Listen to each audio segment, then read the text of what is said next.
Micro economics हमने पूरा खत्म कर लिया है, शुरू करेंगे हम मैक्रो इकोनॉमिक्स चैप्टर नंबर 1। आप तक मैं इंपॉर्टेंट क्वेश्चंस और न्यूमेरिकल्स भी लेके आऊँगा और बहुत सारी उम्मीदों के साथ। Let's get started.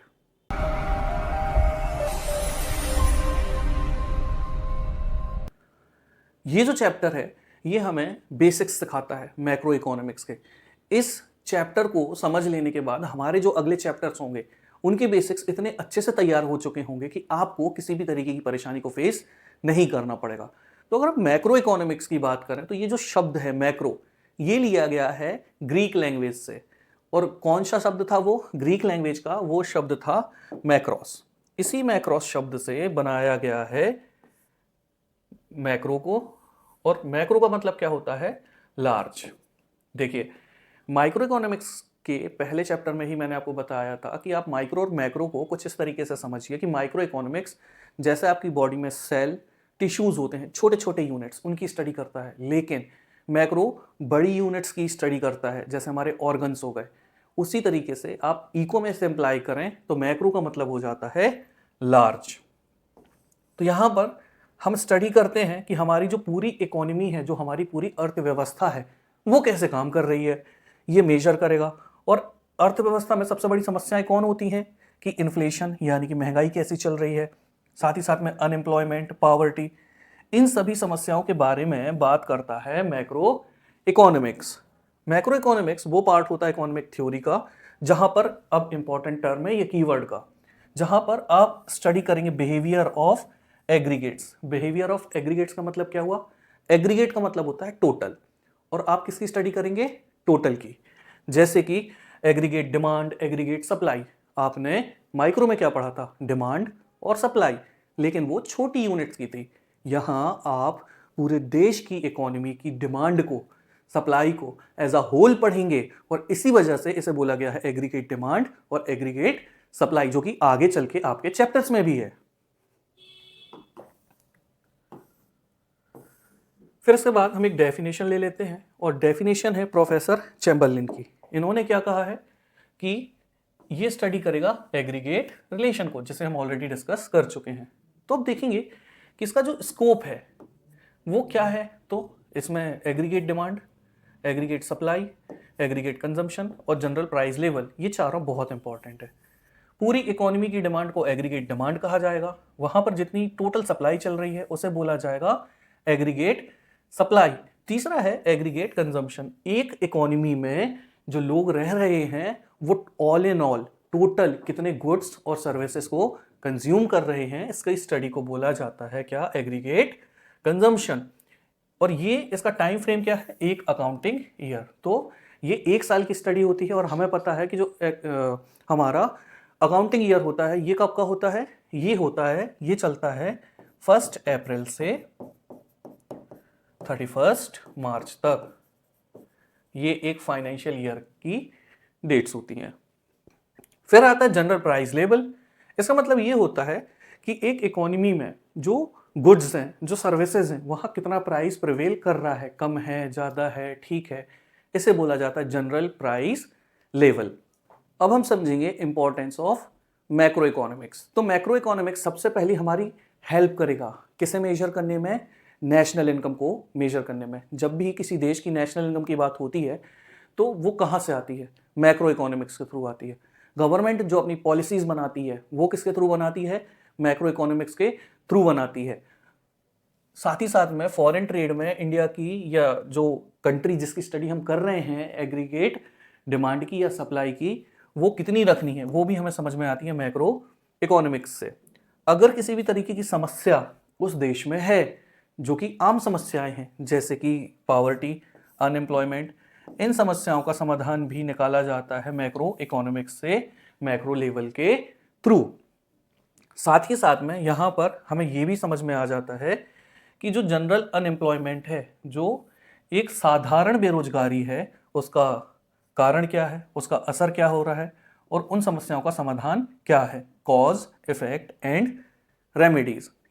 अब हम समझेंगे कि जो मैक्रो इकोनॉमिक्स है ये as a discipline, as a subject निकल के सामने कब आया। इसके पीछे एक बहुत इंटरेस्टिंग स्टोरी है, और ये बिटवीन द लाइंस में कई बार बोर्ड्स में आपके पूछ लिया जाता है, तो ध्यान से आप सुनना। पहली बात, क्या शुरू से ही इकोनॉमिक्स माइक्रो और मैक्रो होते थे? आंसर इज नहीं। शुरू में सिर्फ एक सब्जेक्ट होता था इकोनॉमिक्स, ना माइक्रो था ना मैक्रो था। समय बीतता गया, आया ईयर 1929। 1929 में क्या होता है कि दुनिया में देखने मिलता है द ग्रेट डिप्रेशन। तो ये आया था अमेरिका में। जब 1929 में ये ग्रेट डिप्रेशन आया तो सारी दुनिया परेशान हो गई। क्यों? क्योंकि पूरी दुनिया की जो डिमांड थी, जो सप्लाई थी, ये पूरी चौपट हो जाती है। हर एक देश बहुत सारी समस्याएं फेस करता है। अब जब ये समस्याएं सामने आती हैं तो अमेरिका में जो इकोनॉमिस्ट बैठे हुए थे ये काफ़ी ज़्यादा परेशान हो जाते हैं और वो परेशान होकर ये सोचते हैं कि आखिर ये समस्या इतनी इकोनॉमिक्स की डिटेल्ड स्टडी के बाद आई कैसे। तो उन्होंने फिर ये समझा कि जो माइक्रो यूनिट्स हैं वो अलग फंक्शन करती हैं, जो मैक्रो यूनिट्स हैं वो अलग फंक्शन करती हैं। छोटी यूनिट अलग काम करेंगी, बड़ी यूनिट अलग काम करेंगी। इसी वजह से आगे चल के एक इकोनॉमिस्ट जॉन मेनार्ड कीन्स, इन्होंने एक नया सब्जेक्ट डेवलप किया, नया डिसिप्लिन डेवलप किया, जो कि क्या था? वो था मैक्रो इकोनॉमिक्स। तो यहां पर आप ये समझेंगे कि ये आया 1936 में। और ये जो डिसिप्लिन है ये आया कैसे? ये आया through a book, and the book called important है the general theory of employment, interest and money. तो समझते हैं सर्कुलर फ्लो ऑफ इनकम को। सर्कुलर फ्लो ऑफ इनकम, जैसा कि शब्द में लिखा है सर्कुलर, इनकम जो है ये सर्कुलेट होती रहती है। कहाँ कहाँ सर्कुलेट होती है? प्रोडक्शन प्रोसेस में होती है, हाउस होल्ड से फाइनली इसका कंजम्पशन हो जाता है। इसे समझते हैं हम इस डायग्राम के थ्रू। तो सबसे पहली बात है ना, ये डेफिनेशन हम डिस्कस करेंगे, लेकिन पहले कुछ ऐसा बता देता हूं जो आपको हमेशा याद रहेगा। और वो क्या है कि सर्कुलर फ्लो ऑफ इनकम ये आखिर होता क्या है। तो इसे एग्जांपल से लेंगे। मान लेते हैं हमारे पास एक व्यक्ति है जिसका नाम है अपना फेवरेट राजू। अब ये राजू जॉब करता है कहां पर? डोमिनोज में। ठीक है, डोमिनोज क्या कर रहा है? प्रोडक्शन कर रहा है, इनकम जनरेट कर रहा है। तो ये कौन सा फेस है? Production face. आप समझते हैं ना कि जो डोमिनोज है वहां पर क्या चल रहा है? प्रोडक्शन चल रहा है, राजू यहां काम करता है। इस फेस में डोमिनोज ने इनकम जनरेट की। इसके बाद आगे चल के जैसे ही मंथ एंड आएगा तो राजू को मिलेगा पैसा। राजू कुछ बोलेगा, भाई की सैलरी आ गई, और इस इनकम के साथ वो खुश हो जाएगा। तो ये दूसरा फेस था जैसे बोला गया इनकम फेस। इसके बाद जैसे ही वो घर पहुंचेगा सडनली उसको लगेगा झटका, बोलेगा ओ शिट, मेरी बहन को तो पिज्जा बहुत पसंद है। तो अब वो क्या करेगी कि वो जो इनकम राजू ने कमाई है उस इनकम को वापस से कहां खर्च करने पहुंच जाएगी? डोमिनोज में। और वहां जब वो उस इनकम को खर्च करेगी तो वो इनकम क्या हो जाएगी? खर्च हो जाएगी। तो वही पैसा जो राजू ने डोमिनोज से कमाया, वही पैसा उसकी बहन जाके वहीं खर्च कर देती है। क्योंकि ये एक अजम्पशन है, तो यहां ये मान के चलिए कि राजू की जो पूरी इनकम है वो पूरी उसने सिर्फ पिज्जा में खर्च कर दी। तो यहां आपको क्या समझ में आया? आपको ये समझ में आया कि यहां पर आपको देखने मिला क्या? Circular flow of income. पैसा यहां से जनरेट हुआ, क्योंकि ये एक साइकिल है, कहीं से भी जनरेट करा लो। पैसा यहां से जनरेट हुआ, राजू को सैलरी मिली, राजू की सैलरी जो है वो उसकी बहन ने जाके वापस से कहां खर्च कर दी? डोमिनोज में। तो ये एक साइकिल है जहां पर पैसा सर्कुलेट होता रहता है। आई होप आपको समझ में आया होगा। अब बात करेंगे इसको याद रखने की ट्रिक की, कि वहां अगर आपको ये चार्ट बनाना है तो कैसे बनाओगे? तो याद रखो पाई, PIE। तो पहला फेस है प्रोडक्शन फेस, दूसरा फेस है इनकम फेस, तीसरा फेस है एक्सपेंडिचर फेस। पहली स्टेज में इनकम जनरेट होगी, दूसरी स्टेज में इनकम का डिस्ट्रीब्यूशन होगा, तीसरी स्टेज में ये डिस्पोज हो जाएगी, मतलब इसको खर्च कर दिया जाएगा। अब समझेंगे यहां पर हम कि ये जो सर्कुलर फ्लो है इसमें एग्जैक्टली हुआ क्या, इन डिटेल समझेंगे। सबसे पहली बात, यहां पर इनकम जनरेट हुई with the help of factor services. कैसे? राजू वहां काम करता था ना, फैक्टर सर्विसेज देता था। नेक्स्ट है डिस्ट्रीब्यूशन फेज। यहां पर फ्लो होता है फैक्टर इनकम का। यहां पर लोगों को रेंट, वेजेस, इंटरेस्ट, प्रॉफिट कुछ ना कुछ तो मिलता ही है। जैसे राजू को वेजेस मिले थे, बट यहां पर एक चेंज कर लेना आप, है ना। यहां लिखा रेंट, वेजेस, इंटरेस्ट, प्रॉफिट, आप इसको कर लो क्रिप, CRIP। अब मैं ये जो बता रहा हूं ना इसे बहुत अच्छे से याद करना क्योंकि ये सारे चैप्टर्स में काम आएगा। CRIP, क्रिप। अब ये क्रिप क्या है, देखो तीन तो यही लिखे हुए हैं, रेंट, इंटरेस्ट, प्रॉफिट। अब ये जो सी है ना, एक्चुअली यहां सिर्फ वेज लिखा है, लेकिन आप खुद सोचो कि क्या सिर्फ वेज मिलते हैं? नहीं, सैलरीज भी तो मिलती हैं, लेकिन वो सैलरीज और वो वेजेस जब कंबाइन होते हैं तो क्या कहलाते हैं? वो कहलाते हैं कंपनसेशन। तो यहां पर ये जो है ये सी स्टैंड फॉर कंपनसेशन, जिसके अंदर आपको मिलेगी सैलरी और दूसरा मिलेगा वेजेस। तो यहां पर डिस्ट्रीब्यूट होती है इनकम, किसमें? क्रिप में, कंपनसेशन, रेंट, इंटरेस्ट और प्रॉफिट में। फिर आता है डिस्पोजिशन, भैया इन्होंने जो पैसा कमाया अब ये इसे खर्च कर देंगे, और किस में खर्च करेंगे? गुड्स में या फिर सर्विसेज में। और ये पैसा वापस कहां चला जाएगा? फर्म्स के पास चला जाएगा। आई होप आपको ये बहुत अच्छे से समझ में आया होगा। अगर समझ में आया है और अभी भी अगर आपने वीडियो लाइक नहीं किया है तो क्या यार, इतने के बाद तो वीडियो लाइक करना बनता है। Moving on, types of circular flow.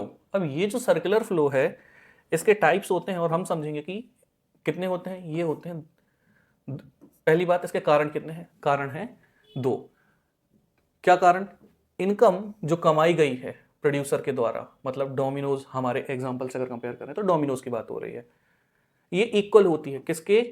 जो इनकम खर्च की है किसने? कंज्यूमर ने। जो राजू की बहन ने पैसा खर्च किया वो भी इक्वल होगा। एग्जाम्पल के समय ही मैंने आपको बताया था कि एज्यूम करना कि जितना पैसा राजू ने कमाया है उतना ही पैसा उसकी बहन जो है उसने खर्च कर दिया है, जिसकी वजह से क्या देखने के लिए मिला आपको?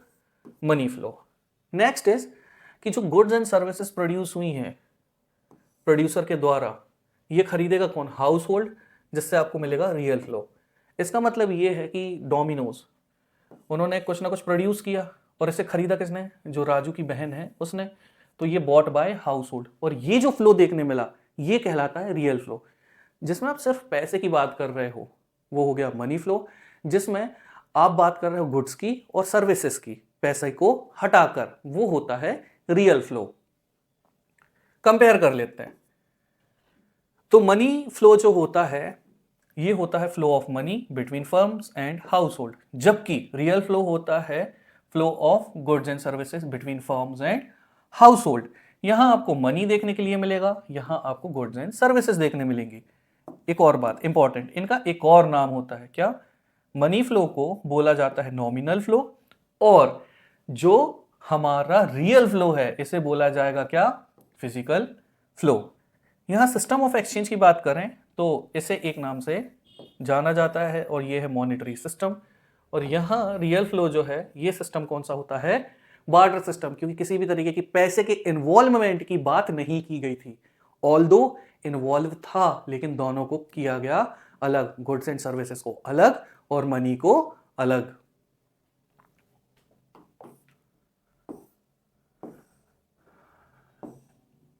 इसके बाद बात करेंगे हम सेक्टर्स ऑफ इकोनॉमी की। तो चार मेजर सेक्टर होते हैं। अगेन बहुत इंपॉर्टेंट है ये टॉपिक।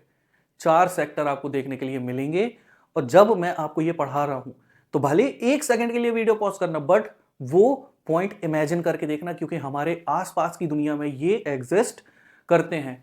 आपको बहुत हेल्पफुल रहेगा किसमें? एग्जामिनेशंस में। तो इसमें सबसे पहला है कौन? House hold sector. House hold sector मतलब जहां आप बैठे हैं, जहां आपके आसपास के लोग घरों में रह रहे हैं, उन सभी की बात हो रही है, इंक्लूडिंग मी, राइट? तो यहां आपको कौन मिलेगा? यहां आपको मिलेंगे कंज्यूमर, है ना? आप सभी व्यक्ति को सिर्फ घर में बैठाओ, है ना? अब आप मत ये मत अज्यूम करना कि फैक्ट्रीज इंक्लूडेड है, नहीं जी, उनको हटाओ। जो लोग घर में बैठे हैं वो क्या कर रहे हैं? कंज्यूम कर रहे हैं गुड्स एंड सर्विसेज को, पहली बात। और दूसरी बात, यही वो लोग हैं जो है फैक्टर ऑफ प्रोडक्शन। घर में बैठे हुए लोग ही वही लोग होते हैं जो जाके प्रोडक्शन में हेल्प करते हैं। तो एक ही व्यक्ति क्योंकि दो जगह होता है, इसलिए उसके कंपैरिजन भी दो तरीके से किए गए हैं। पहला कंपैरिजन किस में है?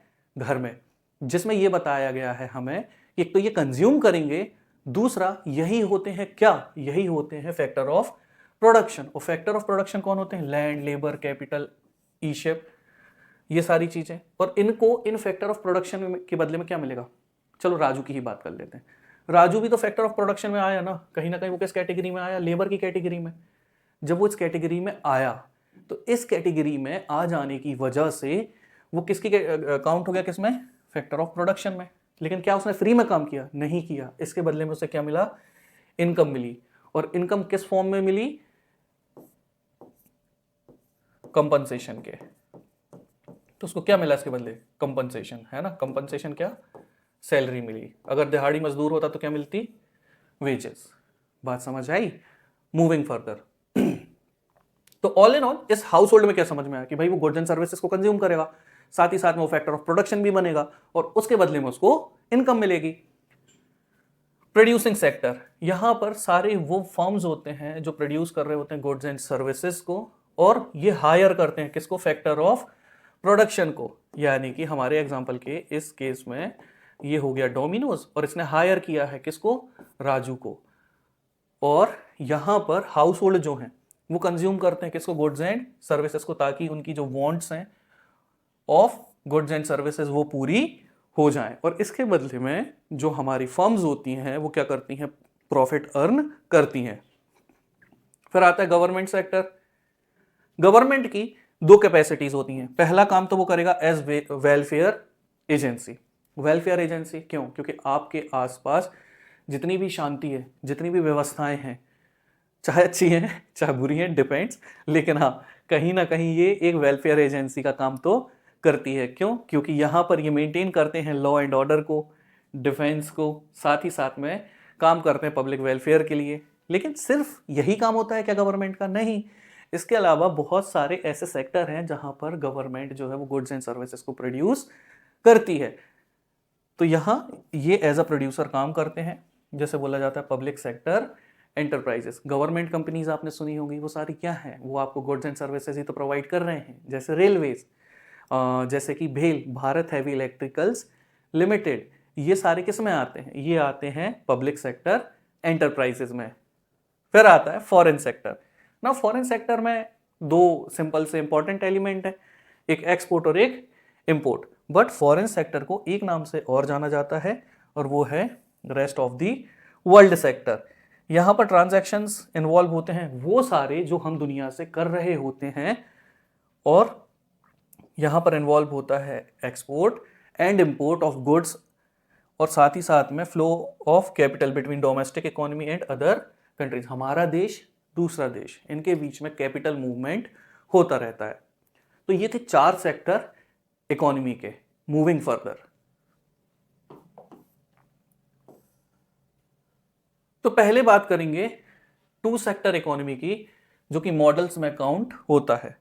अब ये जो मॉडल्स में काउंट होगा, इसमें ये समझो आपकी इंपॉर्टेंट कौन है। सबसे इंपॉर्टेंट है 2 सेक्टर इकोनॉमी, फिर थोड़ा सा कम है 3 सेक्टर, इनके हाईएस्ट चांसेस हैं आने के, फिर है 4 सेक्टर इकोनॉमी। तो समझेंगे सबसे पहले उसको जिसमें होगी 2 सेक्टर इकोनॉमी। इसमें हमने क्या करा है, जो आखिरी के 2 थे, गवर्नमेंट और नेट एक्सपोर्ट, इन्हें एलिमिनेट करा है।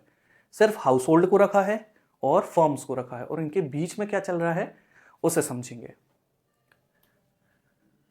तो जब हम इकोनॉमिक्स पढ़ रहे होते हैं यूजुअली तो हमेशा 2 सेक्टर ही मान के चला जाता है। आगे हम मैक्रो पढ़ेंगे तो भी 2 सेक्टर ही समझ के पढ़ेंगे, बट यहां क्लासिफिकेशंस हैं तो सारी क्लासिफिकेशन हम समझेंगे। तो 2 सेक्टर होंगे, एक हाउस होल्ड और एक फर्म्स। यहां पर यह समझना जरूरी है, जो कि मैं आपको बता चुका हूं, कि जो सारा पैसा कमाया गया है फर्म से, ये वापस से किसके पास पहुंचा है, owner of factor of production के पास में। और यहां पर एक सर्कुलर और कंटिन्यूअस फ्लो चलता रहेगा। समझेंगे कि इनके बीच ये फ्लो चलता कैसे है। तो यहां पर है हाउस होल्ड।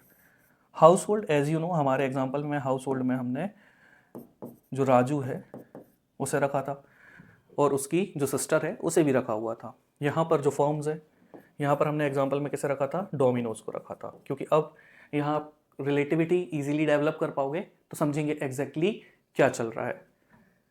तो सबसे पहली बात, जो हाउस होल्ड है, हाउस होल्ड से क्या मिला किसको, फर्म्स को। तो फर्म्स को मिला क्या, लैंड, लेबर, कैपिटल एंड ईशिप। देखो ये डोमिनोज को किसकी ज़रूरत है? लैंड की ज़रूरत है, लेबर की ज़रूरत है, कैपिटल की ज़रूरत है, एंटरप्राइज की ज़रूरत है। ये कहाँ से मिलेगा? हाउस होल्ड से मिलेगा। और इसके बदले में फर्म्स हाउस होल्ड को क्या दे रही हैं? ये दे रही हैं गुड्स एंड सर्विसेज। अब यहां पर जो हाउस होल्ड हैं वो फर्म्स के साथ क्या करते हैं? अपना पैसा खर्च करते हैं। तो यहाँ सेकंड पॉइंट में आ जाएगा कंजम्पशन एक्सपेंडिचर। जो हाउस होल्ड हैं वो पैसा खर्च करते हैं किसमें? फर्म्स में। जैसे हमारी एग्जांपल में अगेन जो राजू की बहन है उसने अपना पूरा पैसा खर्च कर दिया था डोमिनोज में। फिर आता है फर्म्स। फर्म्स हाउस होल्ड को क्या देता है? पैसे। किस तरीके से? देखो, अगर उन्होंने ली लैंड तो उसके बदले में वो देंगे रेंट। अगर लेबर है तो लेबर को क्या देंगे? वो वेजेस। अगर कैपिटल है तो कैपिटल में क्या देंगे? इंटरेस्ट। और अगर एंटरप्राइज है तो उसके बदले क्या देंगे? प्रॉफिट। तो बस यही एक सर्कुलर फ्लो चलता रहता है। आप, मैं बताता हूं, अगर आपको अभी भी याद नहीं हो रहा ना, इत्मीनान के साथ बैठकर आप एक page low, copy low, what ever you like, और उसमें इसको ड्रॉ करो ठंडे दिमाग से, उसी तरीके से जैसे मैंने आपको समझाया है। और बिलीव मी, आप भूलोगे ही नहीं, है ना? एटलीस्ट एग्जाम तक तो नहीं भूलोगे, बाकी आपके कॉन्सेंट्रेशन पर है। Okay, moving on. यहां पर यह भी इंपॉर्टेंट है कि मान लो अगर फाइनेंशियल मार्केट डाल दिया जाए तो क्या? तो समझेंगे कि एग्जैक्टली यहां क्या बात चल रही है। बेसिक बता देता हूं। देखो, सच्चाई यही है कि चाहे डोमिनोज हो और चाहे राजू हो, ऐसा हो नहीं सकता कि ये कुछ पैसा ना बचाएं। तो ये डेफिनेटली कुछ ना कुछ पैसा तो बचाएंगे। अब क्योंकि इन्होंने ये पैसा बचाया है तो ये कहीं ना कहीं या तो सेव करेंगे या इन्वेस्ट करेंगे।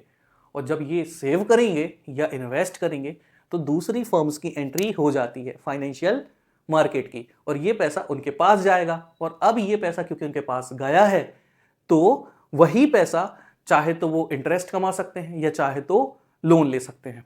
यही टू सेक्टर में आपको सिर्फ इसको ऐड कर देना है और आपका तैयार है two sector model with financial market.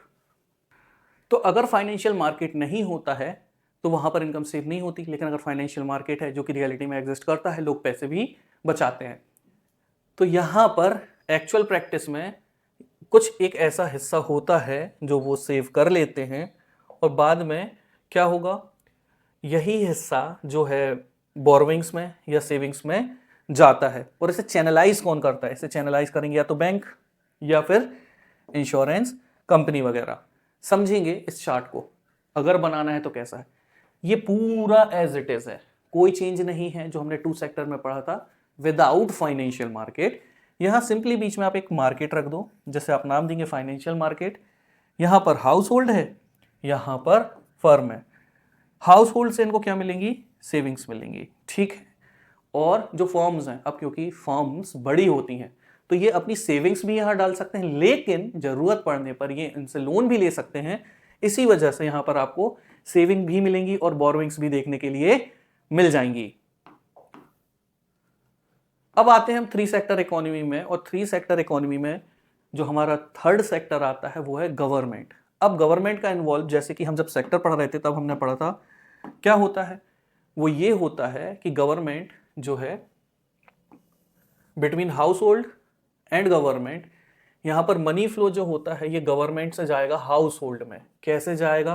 पहली बात, यहां पर गवर्नमेंट ट्रांसफर पेमेंट दे सकती है। ट्रांसफर पेमेंट मतलब वन साइडेड पेमेंट, जिसके बदले गवर्नमेंट को कुछ भी नहीं चाहिए।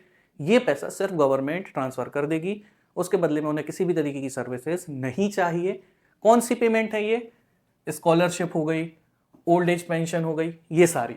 दूसरा टाइप है वो है फैक्टर पेमेंट, यानी कि गवर्नमेंट जब वो पैसा दे रही होगी तो उसके बदले में जो गवर्नमेंट है वो कुछ ना कुछ उनसे सर्विसेज तो ले रही होगी, है ना?